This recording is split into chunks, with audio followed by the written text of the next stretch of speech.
مزیدت لسراب واستن رزدار هوگر علی رفبر چاودری آبازرگانی هالیری لگل ما کاکو گرفت خیراتی سپاس با آمده بونا کیف آمون ما کاغذان تیتنش هجمار دیارن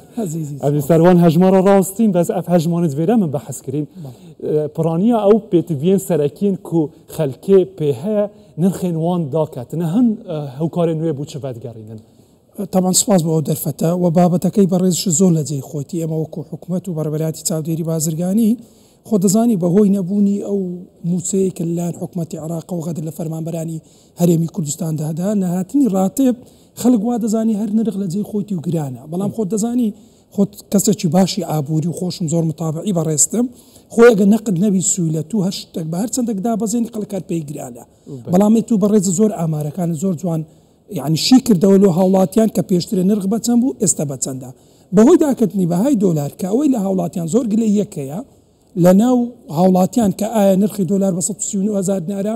بۆ وەکو تاوەکو ئێستا وەکو پێویستەکان دانەبەزیە بەڵام لە ئەسڵی هەموو بابەتە سەرەکیەکان دابەزیە حکوومەتی عێراق کە پارەت داتە تاجرانەی کە بەرهەمی خۆراکن لە ناو شاری هەولێر تعاملیان بە دینار دەکات یعنی بۆ هەر بازرگانێک لە 132 دۆلار بۆندێک کە باقي عراقي دەیداتین و ئەو کە تەحویلی دەکات و موادی پێدەینی ئەو ملزم بە 132,000 بداتە جملە فرۆشەکان یاخود مارکێتەکە بەردەستیەوە هەیە بازرگانن ئەگەر یەن تینم بۆ هەولێرێ مگوت بەشەکەوایە زۆر نوکە بەروان ڕێکارێن بانکا ناوەندی دگرە پێشخوا زیاتر بوونە ئەو بازرگانانەی دولار بە نرخی فەرمی وەردەگرن کەواتە دەبێت زیاتر بن ئەوانەی کە بە نرخی ئەرزانتر بەراورد بە لەگەڵ دولاری ناو بازاردا کەلوپەل دەهێنە ناو بازاردا ژمارەیەکی دیاریکراومان هەیە ئەو بازرگانانە بەڵێ ئێستا 12 کۆمپانی ڕئیسی خۆراکمان هەیە کەوانەی خۆراک دەینە ناو شاری هەولێر ئەموو کۆگا و مەخزنی بابەتی خۆیان هەیە و هەر کۆگایەکیش بڕی خواردەمەنی تاوەکو 6 مانگ لە هەموو حاڵەتەکان تێیدا هەیە کە ئەو بازرگانە ناینایەتیان و ئەو خۆراکانەی کە لەوێدا هەیە هەمووی ئەوان بە 132,000 لەسەر ئەگەر هاتوو ئەوان بە 132,000 نەدەنە جملە فرۆژ یاخود مارکێت ئێمە ئیجرئاتیان لەگەڵ دەکات کاتە کە سعری تەن دادەنین توخوا هەلو بەرچاوڕوونی بەڕێزت لۆ نمونە ئەگەر بە نمونە تەنێکی برنج وەربگرین بە 20 وەرەقەیە دەیکەینە 132 کاتە کە ڕوبحی خۆی دایاتە سەری بە ڕێژەی 100 زیاتر ناتوانانی بەهات سەرێ دەداتە مارکێتەکان یان دەداتە جملە فرۆشەکان دەبیت تعاملی بە 130 هەر ئەسڵا نابی بە دۆلار لەگەری بکات دەبی بە 132,000 دینار لەگەری بکات هەر 12 کۆمپانیاکەی خۆراک و لە ماوە ڕابردوشدا 12 کۆمپانیا ڕۆڵەکی بەرچاویان هەبووە و لە هینانی خۆراک و بەرهەمی باش لۆ ناو شاری هەولێر چکە ئامانجی ئێمە حکوومەتی هەرێمی کوردستان بەرزکردنەوەی کوالێتی خواردنە بۆ هاوڵاتیان باشە ئەو 12 کۆمپانیایە تا ڕێژەی چەند پشبەستنی بازار پێی هەیە بازاری ناخۆ هەمومان ئەسڵان حەزم ئەوەیە بزانم کە 12 کۆمپانیای کەواتە دەبێت کەلوپەلی زۆرمان هەبێتن ئەگەر سنووری فراوان بێدا باشکردنەکەی کە بەو نرخە بێتن بە 130 بەهۆی ئەمن و ئارامی ناو شاری هەولێر خۆ دەزانی هەمویان کە مەوادێکی ئێجگار زۆر دەین لە ناو شاری هەولێر و سەرمایەکی زۆر لە دەرەوە وڵات دەینە ناو شارە ئەسڵەن ئێرە بووتە مەرکەزی بازرگانی لە بۆ خوار و عێراقش وەلۆ بەغداش لۆ ناوڕاستی عێراقش دەنێریتن و ئەو مەوادانەی کە لێرە دێن کۆگا دەکەن ئەگەر ئەو بەبرستانەی حکوومەتی عێراق لە ڕووی سیاسی و لە هەرێمی کوردستان دروست نەکات وەلو بازرگانەکانیش دروست نەکات چکە لە ماوە ڕابردوودا کتابێکی ڕسمی فەرمی ئاراستەی حکوومەتی هەرێمی کوردستان دەبی هەر مەوادەکە لە ئیبراهیم خەلیل یاخود حاجی عومەران داخل دەبێتن بۆ ماوەی 72 سعات بگاتە خوار و عێراق ئەگەر نەگاتن ئێمە ڕای دەگرن و نایانی بێ ئەوە ئێستا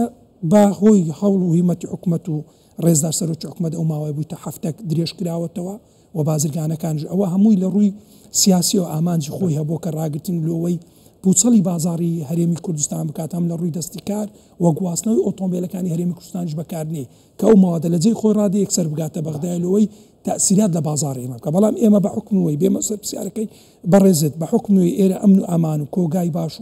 و دابینکردنی شوێن بۆ سەرجەم کۆمپانیاکان بەهۆی وەی لێکردێ بوویتە جوڵەکی بازرگانی هەموو ئەو ماوادانەی دەڕواتن لە هەرێمی کوردستانەیە لە هەموو حالەتەکانی ئێمە مەوادێکی ئەگزار زۆر لە ناو شاری هەیە و لێر هەیە و بە شێوەیەکی باش و تەندروست کۆگا و هەڵگیرا باشە کاک هۆگر ئێوە لە ناو بازاردا بە مەیدانیش چاودێری نرخەکان دەکەن لەگەڵ ژنەکانتان بەشێکی بازرگانەکان ئەوانان هێشتا کە بە نرخی دولاری فەرمی کەلوپەل ناهێنن دولاریان بەدەست ناکەوێت بەو نرخە ئەمانە چون ماماڵیان لەگەڵ ئەو کەلوپەلانەیان دەکرێتن کە بەو نرخانە دەزانی هەندێک بابەتەیە ئێستا لۆ نمونە مەسەلەی گۆشت لە ئەسڵان سعری بە دۆلار تعاملیەکە دەکرێت بەست و لەو شوێنانەی کە دێتن و لۆ بەڕێز شتم نردبوو کە ئەو گۆشتانەی ئێستا کە ئەوانش سعریاندا بەزیە بە حکمی دۆلار لە ناو شاریەوە هەر کاتە کە دۆلار بەرز دەبتەوە دەنجارەیە حالەتەیە ئەوانش تۆزێک بەرجیان دەکەوە مە لە ماوە ڕابردوو لیژنەک پێکات بە سەرپەرشتی برای بەڕێز خۆشەویستم کاک نەبەز عەبدولحەمید قایم قەزای ناوەندی و لێ لەگەر بەڕێوەبەراتی چاودێری بازرگانی و بامانجی بەڕێز کاک سەروەر کەمالاوەری بریکاری وەزارەت کاتێک ئەو شەڕەی کە بۆ ماوەی 12 ڕۆژ لە بینی ئیسرائیل و ئێران خەیان هەندێک خەڵک ویستی استیقلالی بازار بکە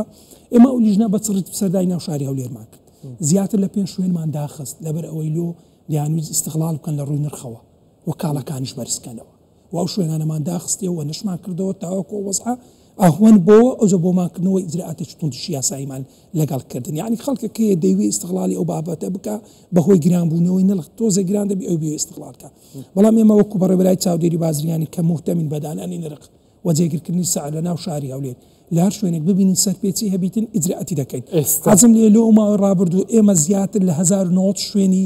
سەوزە فرۆش و مارکێت و ئەوانەی کە نرخ دەبی بە ئاشکرا هەر بواسیتن سەردانمان کردێ 170 شوێنمان سزادایە لەبەرەوەی نرخ سزاکانیان چییە؟ سزاکان بەپێی ڕێنمایی یاسا ئێمە کار دەکەین بەپێی یاسای ژمارەیەکی ساڵی 2010 هەموارکراوی پەرلەمانی کوردستان هەر کەسێک زیاد لە پێویست نرخ بەرز بکاتەوە ئێمە بەپێی یاسا دەیدەینە محکەمە و ئەو یاسایەکە بۆ ئێمە دانرایەوەکو وەزارەتی بازرگانی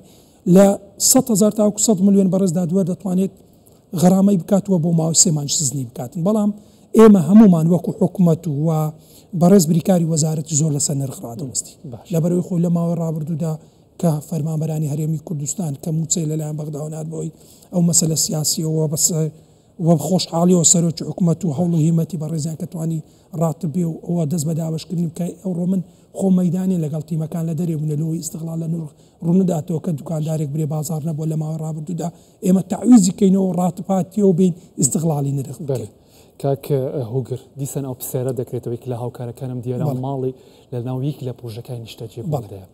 لە پرۆژەکانی نیشتەجێبوون بەس لەوە دەکرێتن کە نرخەکان زۆر جیاوازن لەگەڵ بازاڕەکانی دیکە یان لەگەڵ دوکانەکانی ناوگەڕەکەکاندا ئەمە ئێوە چوونی مامەڵە لەگەڵ دەکەن چاودێریتان دەگەتە ناو پرۆژەکانی نیشتەجێبوونیشدا بەڵێ خۆ دەزانین بەڕێوەبەری چاودێری بازرگانی سنووری پارێزگای هەولێرە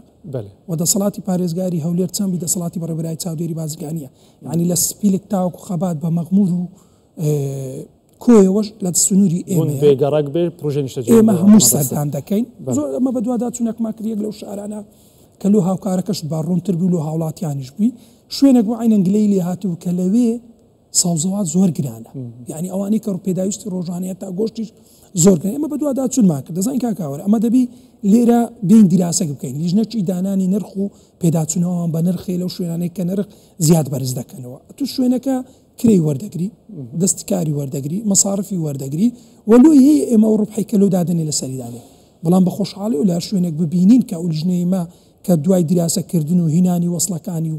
لۆمان دیراسەکرد زانیمان زیاد لە پێویست لە 130 هێشتا سەر کاڵاکی ئیجراعاتی لەگەڵ دەکەین ئەو شوێنە پرۆژەی بەڕێزت برادەرە چیە پێمان برێتن دەست بەجێ ئەم لیژنە دەنێرم و دادەچوونی لۆ دەکەین بزانین ئایا سەبەبی گرانی ئەو مەوادانێ نرخ بۆ زیاتر معلومات شدێ من جارە چکەش هەر لە بەرنامەی بەڕێزت ڕامگەاندیە ئێمە ئەپەکماندانە ئەپی وەتسئاپە و هەموو سەرجەم مارکێت و ئەو کۆمپانیانیان تێدا کە نرخی تێدا بڵاو دەکەینەوە ئەو سعرانەی کە دەردەچی ڕۆژانە لەوێ بڵاو دەکەینەوە لە هەر شوێنێک ببینین کە ئەو سعرانەی کە ئێمە دامان واسترە لەوە ئیجراعاتی یاسایی لەگەڵ ناوی ئەوە پەپا بە بیری هاوڵاتیان بێ هەر بەڕێوەبەراتی چاودێری بازرگانی هەولێرە باشە ئەوە لەوێ نرخەکان تێدان ئەوانی کە هەموو تێدا بڵاو دەکەینەوە باشە لێرە هەموو فروشیارێک تومانە لای ئێوە دەزانانی تو فرۆشیارێکنەوە دەبتە سێ بابەت ئاگادار باشە بە مەسەلەی کۆمپانیای هەیە بەخۆت زانانی ئەوەی کۆمپانیای کۆگاشی هەیە هەندێک خەڵکەیە کۆگای هەیە لە کۆمپانیا شت دەکرێت لە کۆگای خۆی دادنێ دەداتە مارکێت لەوی دێتە سەر مارکێتی گەورەکانی ناوشاری هەولێر خۆ دەزانیەوە ئەو مارکێتانی کە ناوشاری هەولێر چەند لقەچیان هەیە و لقە گەورەکان ئەو مارکێت لەوی دێتە مارکێتی بچووکتری پێدرێن ئەوە وەزایدن ئەو دوکانانەی کە لە کۆڵان و فەرعدا هەیە بەڵام ئەوانەی کە گەورەنە و ڕئیسینە لە ناوشاری هەولێر هەمویان لە ناو ئەپلیکیشنەی مە هەیە و لەو چەناڵی مەیە هەمویان و دەشبینن و وەسپاسیانڵەکەتەمە بەس لە واتسئاپ بەڵێ لە واتسئاپ بەڵێ بە هەمان ئەوەیە و سوپاسیان دەکەین لە کاتی بڵاوکردنەوەی ئێمە و زۆر جار خۆم فیدباک وەردەگرمەوە لەو شاگردانەی کە لەوێ کار دەکەن دەست بەجێ تیمەکانیان دێن شوێنی کەوانی کە سعریان لەسەر نووسێ دەیگۆڕن دەرێن ئەوە سعری نوێ دەرچووە بەڕێوەبەری چاودێری بازرگانی دانیەوە دەستبی سعرەکە بگۆڕن چکە خۆیان دەزانن کاک هاوار ئەمە لە ماوە ڕابردوودا ئیجراکەتەکانمان زۆر تونند کردیا لەوەی ئیجراتەکانمان تونند نەکردی خەڵک زۆر جار بەهڵە لە مەگەیشتی و کە داهات کۆ دەکەنەوە خەڵک حکومەت زیاد بەرژەوەندی خودی بەشەی زۆرتری هاوڵاتی ڕەحمە لەدا لۆمە ئەمە هاوڵاتیەکە بپارێزن چونکە ئامانجی ئێمەیە بە پێ ڕێنمایی ئێمە لە یەکەم خاڵی ڕێنمای ژمارە چاڵ دەرێ پاراستی تەندروستی هاوڵاتیان لە زمینی بەڕێبەرای چاودێری بازرگانی هەولێرە کەواتە ئێمە ئەرکەچی قورسمان لەسەرە ناتوانین ئەمە بین خەڵکێک بگرین ماوەدەی کسپاری هەم سعرەی گران بفرۆشین بە غرامەی تافە بەڕێکەین و سەر لە نوێ بیکاتەوە کاهۆگر من وا تێگەیشتم کەواتە ئەو ئەپەمان هەبێ ئەو کەناڵی واتسئاپمان هەبێتن بە ناوی بەڕێوەبەرەتی چاودێری بازرگانی واتە هەر لە ناو مۆبایلەکەتدا ئەتوانم بچتە ناو هەموو بازاڕەکەدا تۆمارکراوەکاندا لەوێ نرخەکان بزانم بینیم چوومە دوکانێک نرخەکە فەرق بوو ئەتوانم پەیوەندیتان پێوەکەم شکایت بکەم بە خۆشحاڵیەوە ئەمن خۆشحاڵ دەبم کە خەڵکێک پەیوەندی دەکات هەم لۆ ڕقمی خۆم شخصی و هەم لۆ ئەو ژمارەی کە لە بەڕێبەرای چاودێری بازرگانی ڕامانگەیاندیە ئەمە لە ماوە ڕابردوودا یعنی بەڕاستی هاوکارێکی باش بوونە هاوڵاتیان لە ناردنی ئەو شکاتە و لۆکیشن و شوێنەکە لۆمە زۆر ئیشەکان ئاسانتر بووە و دەست بەجێ پەیوەندی دەکە زۆر زیاتر پەیوەندی دەکات ڕێژەیەکی دیاریکراومان هەیە بڵێن ڕۆژانە تقریبان چەند پەیوەندیتان بووتێ باوەڕ دەکەی من یعنی خۆت دەزانی دەوامی ئێمە تا خەفارەمانێ ئەو ڕۆم پێنجشەمە لە بەردەوامیەکە بەڕێزێ بەردەوامیە ئێستا تۆ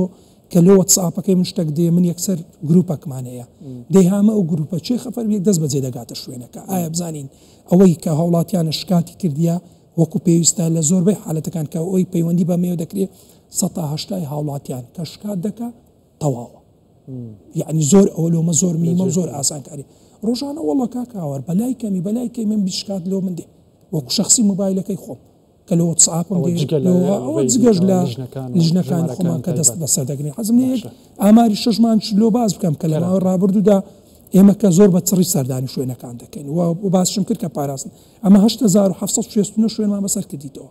وەکو شوێن کەوانی باسم کرد و بازاڕی تێدا دەکرێت 1052 شوێنمان سزادایە و 114 شوێنشمان داخستی ئاگادار بە لەبەرەوەی پابەند نەبوونە بە پێ ڕێنماییەکان و ئەمە ئەو ئیجراعاتانەمان هەموو تونند کردێ لەوەی بازاڕە چکووی باش خواردنێکی تەندروست بە کەمترین کولفە و سعر بگاتە دەستاڵ باشە بەراورد بکەین ئەوە داتای نیوەی ئەم ساڵ بوو بەراورد بکەین لەگەڵ نیوەی کوتای سای ڕابردوویان هەمان کاتی ساڵی کەمتر بووە طبعا ئەجا دەزانی هەدەفیکەی من ئەوەیە ئەو سزایە و ئەو توندی ئێمە دەیکەین لەوەی کەمتر بیتن نەک لۆمە زیاتر بیتن بگاتە چەندی دیکە تاکۆ وڵی